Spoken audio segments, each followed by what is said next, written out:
Today is beach vlog. Hello guys. اليوم حنشارككم فلوج البحر. فاليوم حنشارككم كل شي وش درتو في هذا النهار.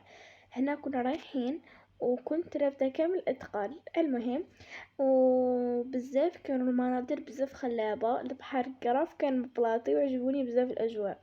هنايا غير ما وصلت كيما كنت تشوفوا دينا باراسول، انستالينا، درنا كل شيء. فوالا البحر ما كانش فيه غاشي كيما اللي مدارين نشوفوهم، صافا شي بزاف ماشي شويه. حبيت الجو. وهنايا وريت لكم بعد ما خرجت من الماء انا في دقيقه نولي كحله نتبرونزا بالخف، وقاعده اوريكم في الاجواء وشاركتكم كل شيء. هنا كانت ماما تسربينا في الفطور وكنا جبنا فطور خفيف بيان سور. البحر لازم نفطروا فيه كي نجو باسكو جوا على البحر.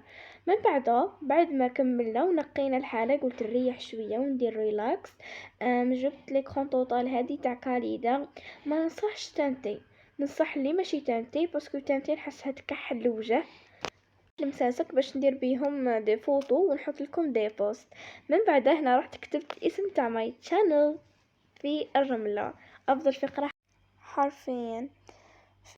وقررت اني نتمشى في البحر شويه هكا باش نتنفس ويروح لي كاع الطاقه السلبيه اللي كانت فيا، خاصه الاشهر الاخيره.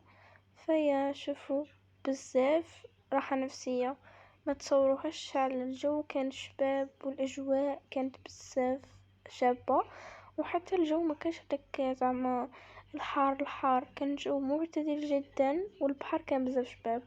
بعد ما رحت عملت وخرجت كان وقت اني نستقهوى سوجعت. رحت جبت اول شي كون دي شوكو، هذا الغني عن تعريف كامل الناس تحبه. المهم رحت شربته. فوالا قولوا لي نتوما لا رحتوا بحرتوا. فانا هذه اول تبحيره ليا لصيف 2025 وسط كليت هادو لي بالمي. ومن بعد جا وقت غروب الشمس وخليكم تشوفوا المنظر.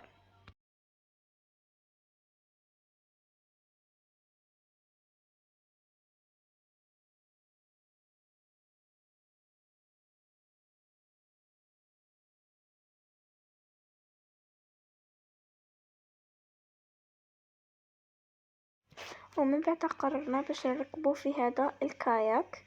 بزاف كي تروحوا فيه بزاف يعجبكم المنظر كتر وكتر.